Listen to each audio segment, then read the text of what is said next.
I discussed that at the Seder, but afterwards I elaborated on it. There's a famous Maral in the Gvuras Hashem. This is his work on the background on Klal Yisrael, Avram Avinu, to Yitzchak, to Yaakov, to the bondage of Egypt, to the redemption from Egypt. So he cites a midrash at the beginning of creation. The Torah tells us, Bi Borom. The Borom, when they were created, the midrash says, Osis Avram. The letters of the Borom and Avram are the same letters. What does that mean? So the simple understanding is that Hashem, when he created the world was created for the sake of Klal Yisrael, for the sake of Torah. So you could say the world was created for the sake of Avram Avinu, who was the founding patriarch of the Jewish people. He explains it differently. He explains the Borom, when he created them, creation is ex nihilo. And what it means that the level of spirituality which Avram brought into existence did not pre-exist his own existence. Meaning what he, through his initiatives, that he came to recognize that the world that is monotheistic and there is a creator who continuously determines existence on an ongoing basis. As a result of bringing that about, he created a new level of spirituality which did not precede himself. It just came into existence. So the spirituality of Jewish people is an ex nihilo spirituality, had no relevance to any of the families that preceded Avram Avinu. That's the Maral.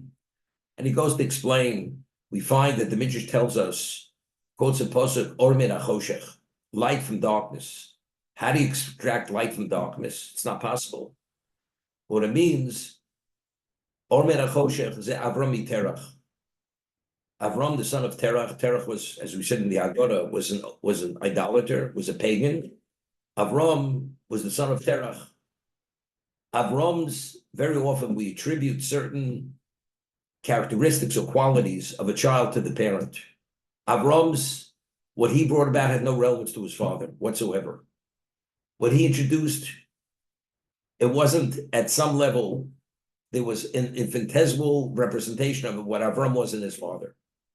So he was the equivalent of ex nihilo. So he explains, B'hi Borom, Avram is the beginning of a new existence, new creation. The spirituality which he brought about through his initiatives, Hashem allowed a new level of spirituality to come to existence, which did not precede him. As great as Adam was before the sin, Avram's spirituality surpassed it. It was a new creation. It did not precede Avram. So the way I understood it was this way. Interesting. There's a question which is asked by Rav Chaim Volozhiner. Rav Chaim Volozhiner asks, the Gemara tells us in Sanhedrin that Gedolei Malachei Asheris Yosef, Gedolim Tzadikim Yosef Malachei Asheris, that a tzaddik is greater than the greatest angel. So he asks, how's this possible? The Gemara describes, we speak about the different echelons of angels. For instance, there's Ophanim, there's Srafim, Chayes HaKodesh, Seraphites, Chayes HaKodesh. These angels are, the way the Gemara describes what they are, the way they were envisioned by the prophet, they're unfathomable. So the level of understanding of God, bordering on infinite, surpassed what any tzaddik, any human being is able to fathom. So how could a tzaddik be greater than what they were? So how could the Gemara tell us it's Gedol Tzadikim, that tzaddikim are greater than Malchei Asheris, the greatest angel? So he explains very simply, an angel, whatever he is, as great as he is, as unfathomable he is. Why is he what he is? Because God created him to be that. So his dimension of capacity, of understanding, is that because that's where God created him. When every child is born, as the Gemara tells us, everything's predestined in a person's life except Tzaddik Rasha. What the classification is Tzaddik Rasha, that's the initiative of a person. That's what we call free choice, free will. As a result of that, the tzaddik, whatever he achieves in spirituality, that's his own initiative. The The Malach, whatever he is, it's because God created it. It's not attributed to himself.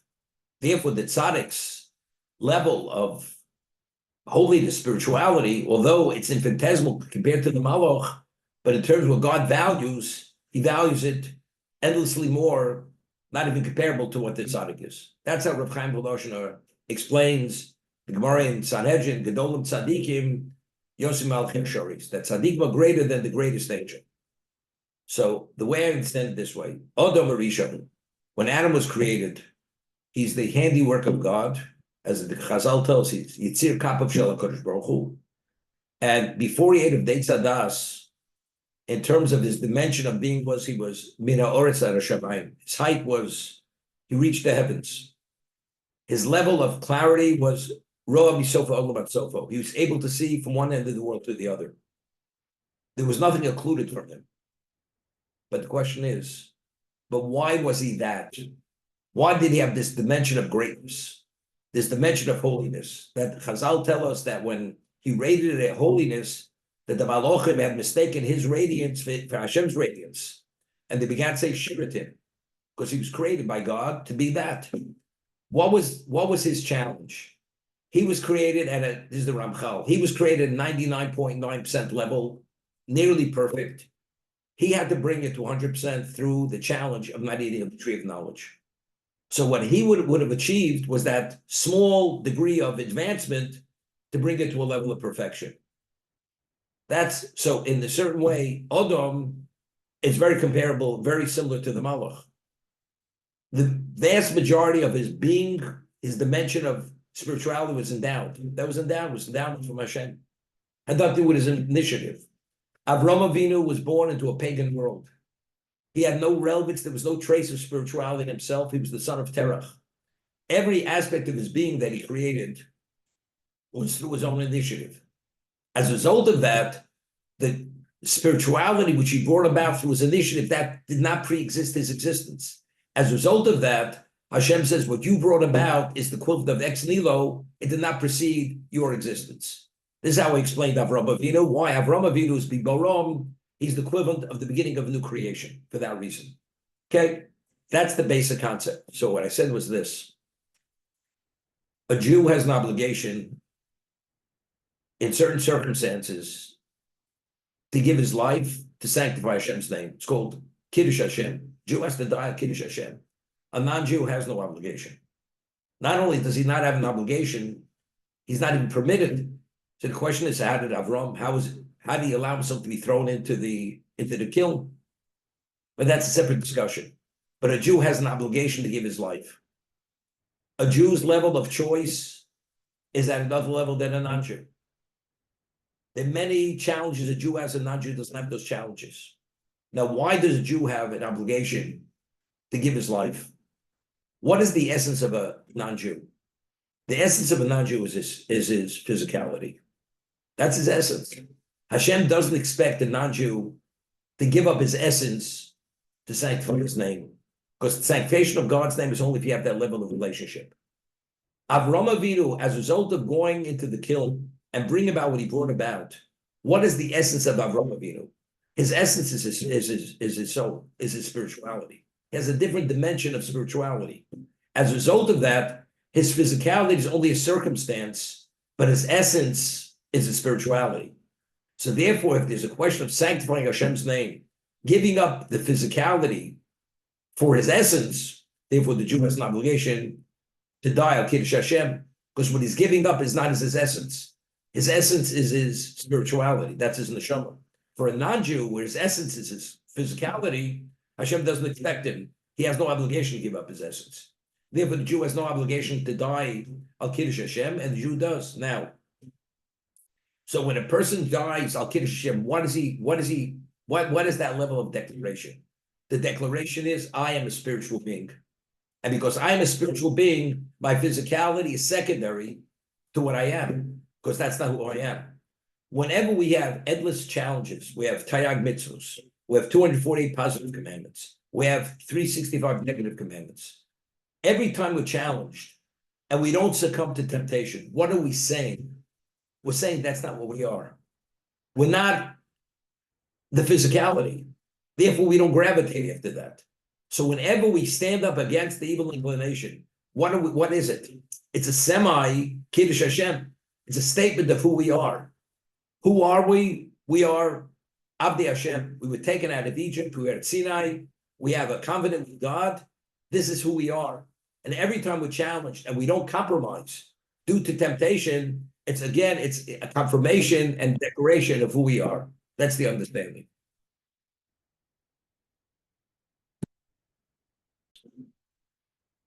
Okay, the portion of Shmini, Pasuk Aleph, Vayi Bayom Hashmini, and it was on the 8th day. Korah Moshe Aaron Levonov. Moshe called Aaron and his sons, Ulizikne Yisrael, and the elders of Yisrael. Now, what was this 8th day? We had earlier that for 7 days, Moshe officiated. Every day he would erect the Mishkan and he would dismantle the Mishkan. And he did all the service. Aaron and his children, this was the initiation period to qualify them to enter into the Kuna to become officiants. And that happened on the 8th day. They actually were installed on the 8th day. That's Vahi B'Yom HaShmini. So on the 8th day, when they're going to be installed, Moshe summons, calls Aaron and Bonov and Zikni Yisrael. So Rashi says, what day is the 8th day? Vahi B'Shmit L'Miluim, Hu Rosh Chodesh Nisan. Shuka Bo HaMishkan Bo B'Yom, V'Notel Eser Atoros, Ashnus B'Seder Olam. This is Rosh Chodesh Nisan. This is the first month of the year.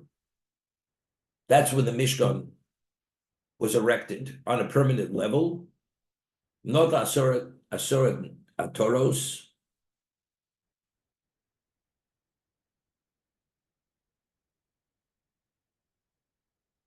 There were 10 levels of distinction at this moment. Rashi, the Sichon, it's interesting. At the beginning of creation, what does it say? It says in Pirkei Avos, the world was created with 10 utterances. So everything began with 10 utterances. When the Mishkan was erected on a permanent level, and Aaron and his children were installed, the officiants, at that day, there were 10 levels of distinction. When we see what this is all about. There's an argument in the Gemara in Rosh Hashanah, when did God create the world? Did God create the world in Nisan? Did God create the world in Tishrei? We celebrate Rosh Hashanah in Tishrei. We say, when we blow the shofar, we say, Hayom Haras Olam. Today is the birth of the world.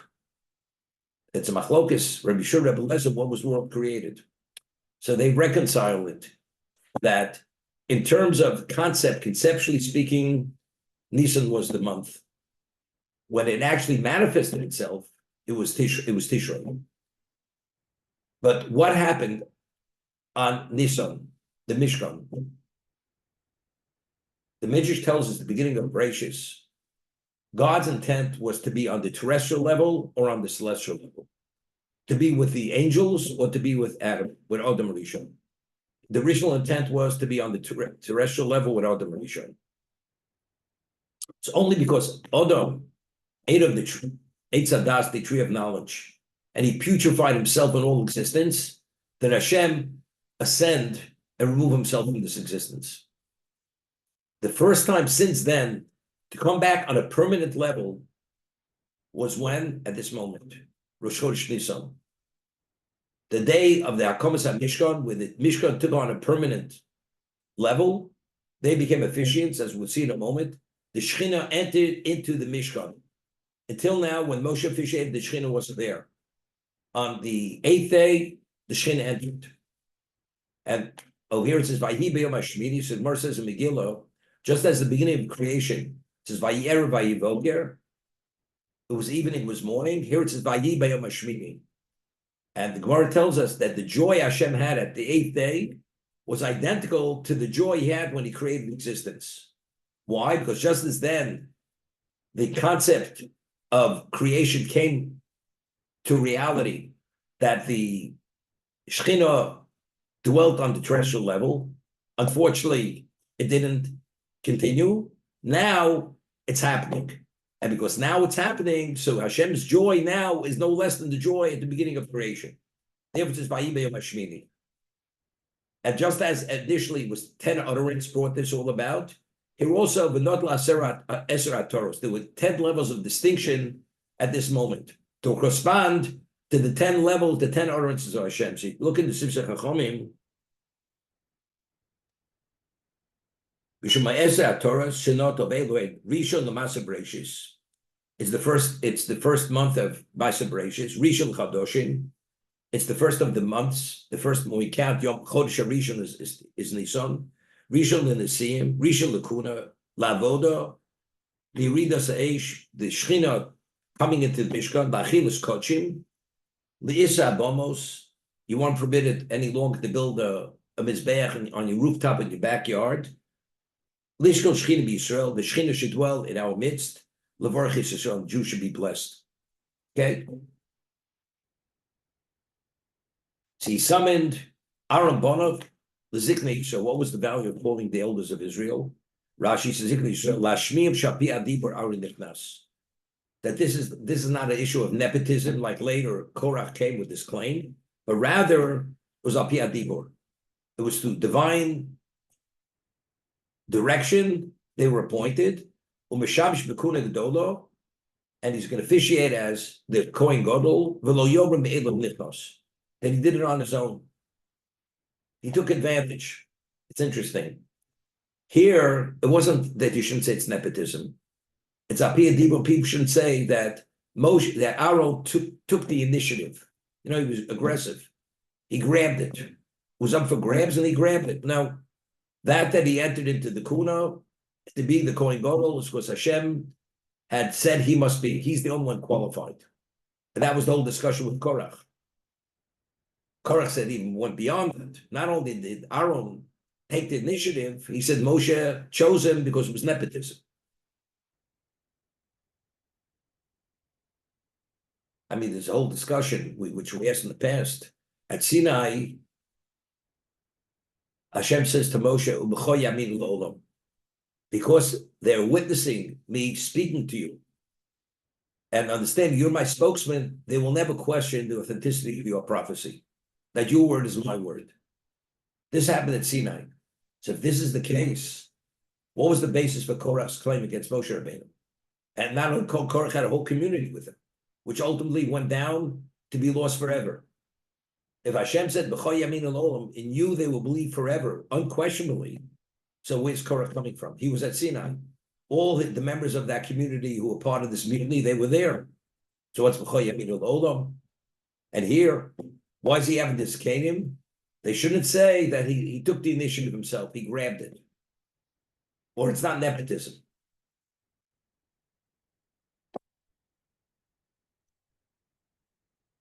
Here's a question.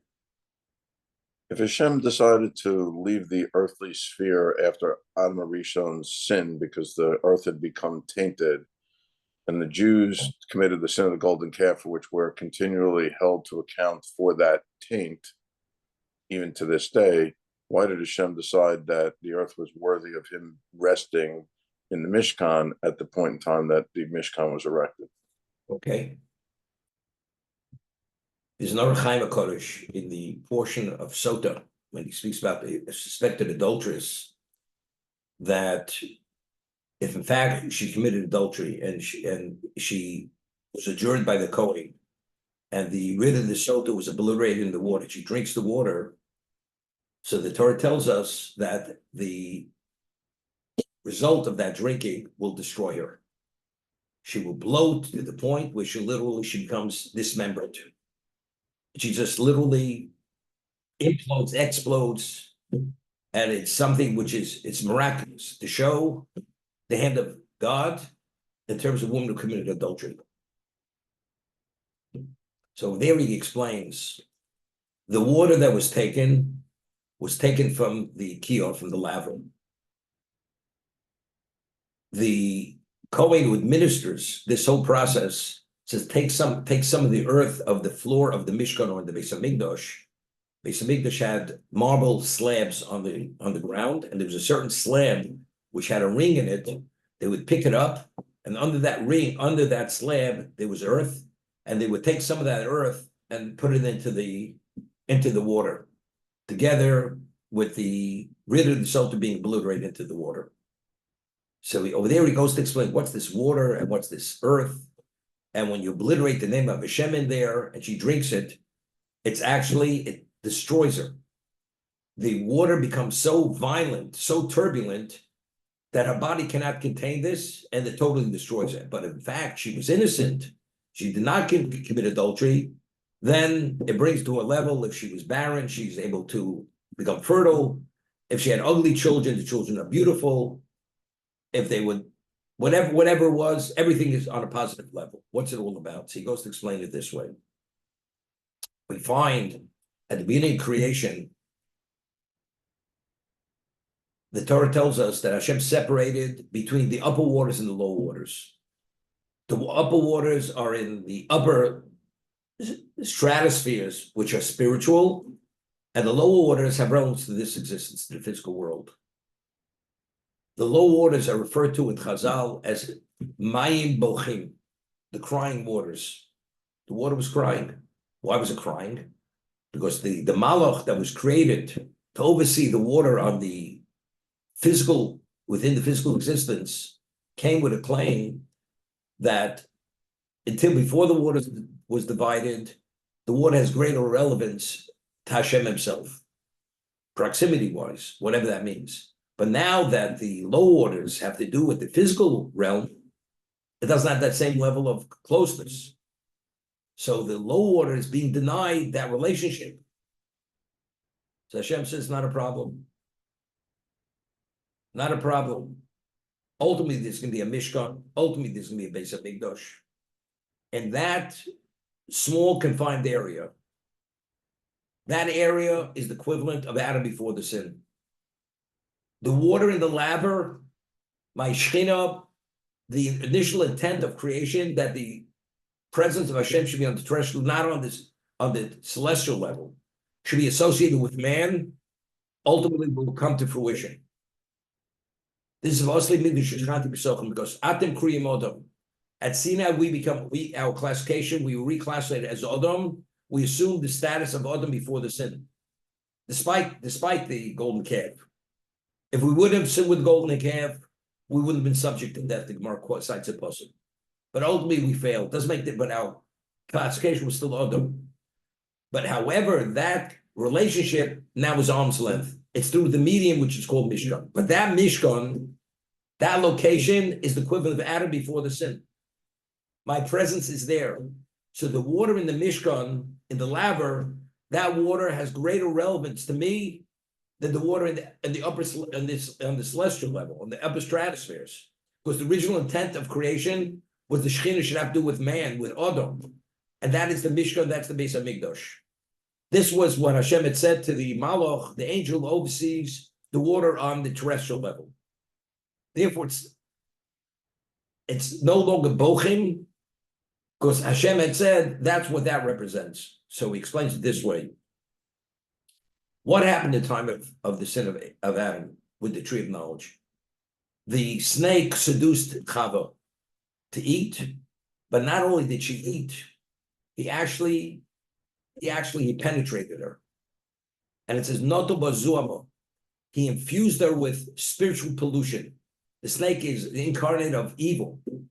That's what he was. And that tainted the human being to be addicted to all evil things that make the challenge nearly impossible. That's what the snake did. So why did the Shekhinah depart from this existence? Not only because Adam ate the tree of knowledge, because Chava was defiled. She was defiled by the snake. This I'm quoting the Orach Chaim HaKadosh. It's based on Chazal on Midrash. As a result of this, now finally Hashem says, make for me a sanctuary, I will dwell in your midst. What does this woman do? She commits adultery. Hashem says, what will be the determining factor whether she committed adultery or not? Take the water from the laver. What is the water of that laver? That's the water which is associated with Hashem. The Shechina is in the Migdash, is in the Mishkan. Take the earth. So now there's relevance, the earth and the water has relevance to the Shechina. Now the woman committed adultery and she's adjured. And the Kohen officiates the process, oversees the process. She committed adultery. You know what that is? I mean, her behavior is going to cause that the Shechina should leave the terrestrial level even within the Mishkan, because this water represents the intent of creation, that the Shechina should be on the terrestrial level. As a result of that, the mixture of the water together with the earth, with the name of Hashem being obliterated in that, becomes so violent and so turbulent, it totally destroys the woman for that reason. So that the Shechina is in the Mishkan, despite we failed, we sinned with the golden calf and all that, therefore, in terms of the totality of existence, God detached himself. But that one location, Hashem says, at Sinai, because you accept my Torah, your classification is Odom, the original intent of creation. However, the relation now is arm's length because of the Chet Egel. It's arm's length. And the Gemara tells us at the end of Shabbos that the spiritual pollution, although we did not revert back to pre-Adam after Chet Egel, but what Sinai did for us, it vaporized that pollution that the snake had infused into Chava. That pollution was minimized to a great degree. As a result of that, we have Bechira. A non-Jew doesn't have free choice. A non-Jew is so overwhelmingly addicted to evil, his challenge is not to cross the line of the 7 Noahide laws. The Jew who the Zuama, the spiritual pollution, was vaporized, our challenge is different challenges. First, we have 365 negative commandments, subcategories, unlimited, and we have 248 positive commandments to advance ourselves. It's all different degree, dimension of reality. It's only because we said Nasiv Nishma, we were taken as the Goy Kodosh, the holy people of God. Therefore, we have a different capacity to be able to deal with all these issues, because our addiction is not the same as the non-Jew.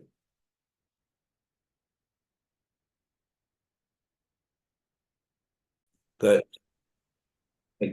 Ask the question again. So for all the Jews that have suffered across the centuries, Holocaust, current situation in the tunnels, etc., for someone who has some knowledge about what you just said, they are to understand that for whatever reason Hashem chose them, this body, and the installation of this soul in them, that they are going through some reclamation project to cure whatever issues that soul had to achieve its level of perfection.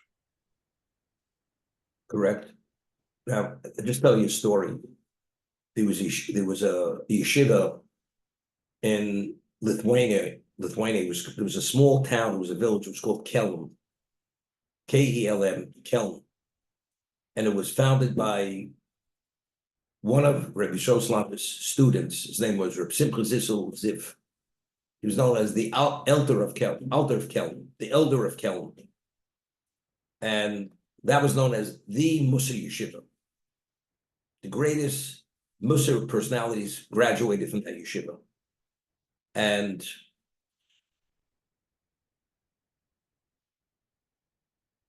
right at the beginning of the war, when the Nazis, Yimach Shemam, came to that community, it was a very small community. There wasn't one survivor from that community.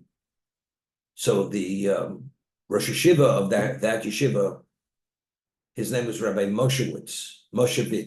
That was his name. The pictures of him. And the commandant came in and he says, we want all you people going to line you up, men, women, and children, and we're going to mow you down. There's going to be a mass grave, and we're going to kill every one of you. So Rabbi Moshevitz says, I'm asking you, give us a half an hour. And after half an hour, you could kill us all. So during that half an hour, we spoke to the group about what was going to take place. What is the value of them giving their lives? That they were equivalent of a sacrifice. And they're being taken as sacrifices on behalf of the Jewish people. And therefore, you should not have any impure thought. And this is an atonement. And then afterwards, he says to this Nazi, Yamach Shmo B'Zipro, were ready to be killed. And right before they were machine gunned, they started to dance with a level of joy and ecstasy, singing. Ashreinu matov chelkeinu ma'anom gorlein ma'yofi v'shusneinu. He said every morning, Ashreinu matov chelkeinu, fortunate us, how great is, good is our portion. Ma'anom gorleinu, how pleasant is our life. U'ma'yofi v'shusneinu, and how beautiful is our inheritance. And they thought these people lost their minds. Here they're going to be murdered at a level of cruelty, men, women, and children, and they're singing with ecstasy that this is the ultimate moment of their life, that they're giving their lives to be killed, to be murdered. But what's it all about? Now, there's a question I once told of a story. Rabbi Zalman Meltzer, Zecher Tzaddik Livrocha, was the father of Rav Aharon Kotler. And Rabbi Zalman Meltzer was known as the elderly tzaddik of the generation, passed away in the early 50s. And he lived in Yerushalayim. He came to Yerushalayim in the early 30s. And after the War of Independence, Yerushalayim was attacked, was bombed by the Jordanians. And Rabbi Zalman Meltzer was wounded with some shrapnel. He had a leg wound. He must have been a man in his mid-80s at the time. And they went to ask the Chazon Ish, who was a Bnei Brak at the time, how's it possible that a person as holy and as valuable as Rabbi Zalman Meltzer, he should be subject to this kind of punishment? Even though it was only a leg wound, it wasn't life-threatening. So Chazon Ish said, and it's really based on a Ramchal, we speak of Midas HaRachmim. What is Midas HaRachmim? Nobody's record is perfect. We all have some kind of claim on the record, except Midas HaRachmim, as long as the Sultan, who's the prosecutor of Jewish people, cannot prosecute the record, cannot audit the record, it's not a problem. Midas HaRachmim is in place. However, if Sultan is able to prosecute that record to begin auditing, we have a problem. There's a time, Sultan throughout the year comes to Hashem, he says, you know, the Jews, they're failing, they're lagging, they deserve to be punished. So Hashem usually pushes him off, saying, you know, come back Rosh Hashanah, we'll talk about it. That's the day of judgment. But sometimes the balance becomes so off and becomes so weighty on the negative side, Hashem can't push off the Sultan any longer. He has a claim. The record has to be audited because there's so much negative on that record. So what does Hashem do? Hashem goes and, let's say, allows a tzaddik be taken. The Gemara says, based on psukim, that tzaddik is mechaper lador. A tzaddik atones for the generation. What does mean atones? I mean, everybody still has to do their own personal tshuva. But in terms of when the tzaddik is taken, that silences prosecution. Why? What's the reason? Because after the tzaddik is taken, someone says, you know something, but it's not enough. So Hashem says to the Sultan, to say to the prosecutor, he says, you just took my ben Yochid.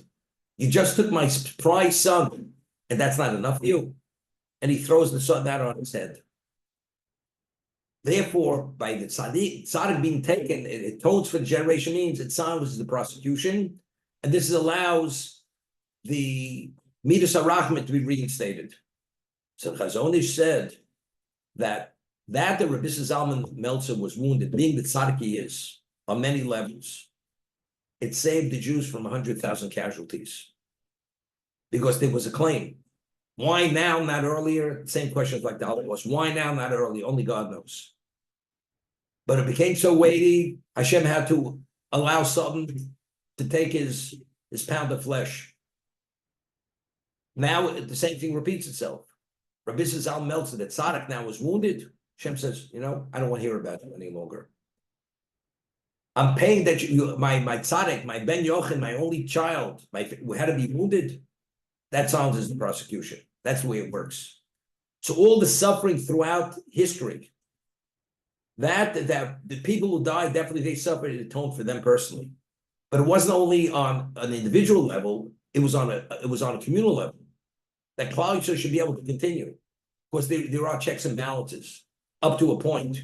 But sometimes it becomes too weighty, and you go to the bankruptcy court, and now the question is, are you going to foreclose on the company, shut it down, or continue? We have to do some kind of some kind of bookkeeping here to make it solvent to be able to continue. That's the way it works. That's history. That's the history of the Jewish people.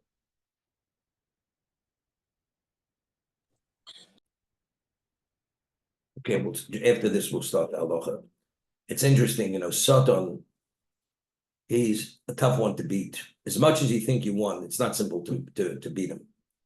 And Rav Chaim Volozhin says, gaiva, to be arrogant or pompous, it's considered tovas Hashem. It's based on a posuk. An arrogant person is considered, it's an abomination to God. So he speaks about a case. So when you pray, you say the Amidah, you have an audience, and you truly feel humbled. When you pray and you feel negated to Hashem, which is, you're supposed to feel this way, having an audience with the Creator, and you don't feel, and you pray well because of that. But let's say as you're being the scholar and you pray, you feel a certain sense of pride. That sense of pride automatically minimizes the value of that tefillah. So therefore, and the Son always is trying, as well as you do, he's trying to give you that sense of pride. Pride, it doesn't mean you feel fortunate. Pride means you feel you're more special than others. But he says, what happens is you pray the Shemona Esrei, you do well. And afterwards, you pride yourself in that you prayed, even post facto afterwards. Even that is problematic. He always tries to snag us. So I'm giving you an example. This has to do with the tunnels. In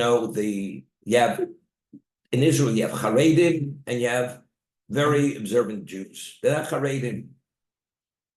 And then the ones who are fighting. Religious boys, parents, fathers of families. And they're killed, they're maimed, or whatever it is. And the Haredim, they're not constricted. Okay? Let's say even the ones who are, no question, they're learning, but still, it's not fair. It's not fair, whatever they're.